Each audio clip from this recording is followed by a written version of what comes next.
আসসালামু আলাইকুম। চলুন জেনে নেওয়া যাক বিনোদন জগৎ থেকে কি নিউজ থাকছে। বাংলা চলচ্চিত্রের উজ্জ্বল নক্ষত্র শাবানার অজানা ১৩ তথ্য যা আপনার জানা নেই। চলুন জেনে নিই বিস্তারিত নিউজ থেকে। বাংলা চলচ্চিত্রের এক উজ্জ্বল নক্ষত্রের নাম শাবানা। সকল শ্রেণীর দর্শকদের নিকট এই অভিনেত্রী ছিলেন শ্রদ্ধার পাত্র।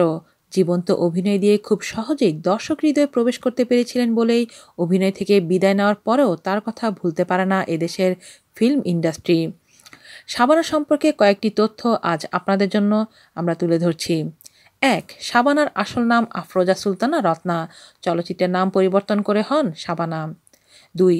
১৯৬৭ সালে পরিচালক এতেশামের উর্দু ছবি চকরি দিয়ে পর্দায় আগমন। ৩.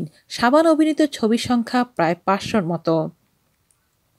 ৪. বাংলা ছবিতে দর্শকদের সবচেয়ে বেশি চোখে জল আনা অভিনেত্রীর নাম শাবানা।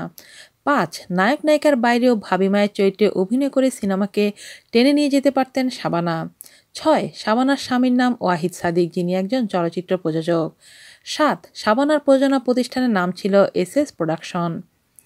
৮. অভিনয়ের জন্য ১১ বার পেয়েছেন জাতীয় চলচ্চিত্র পুরস্কার, যা বাংলা চলচ্চিত্র জগতে ইতিহাস।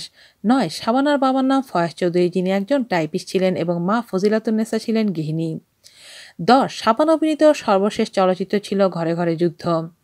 ১১. শাবানার জন্ম ঢাকার গ্যান্ডারিয়ায়, পৈতৃক বাড়ি চট্টগ্রাম জেলার রাউজান উপজেলার ডাবুয়া গ্রামে।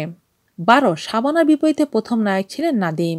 ১৩. শাবানা প্রাতিষ্ঠানিক শিক্ষার তাই ইতি ঘটে মাত্র ৯ বছর বয়সে। শাবানার ২ মেয়ে এবং ১ ছেলে, তারা সবাই প্রবাসে বসবাস করেন। আজ এই পর্যন্তই। আল্লাহ হাফেজ।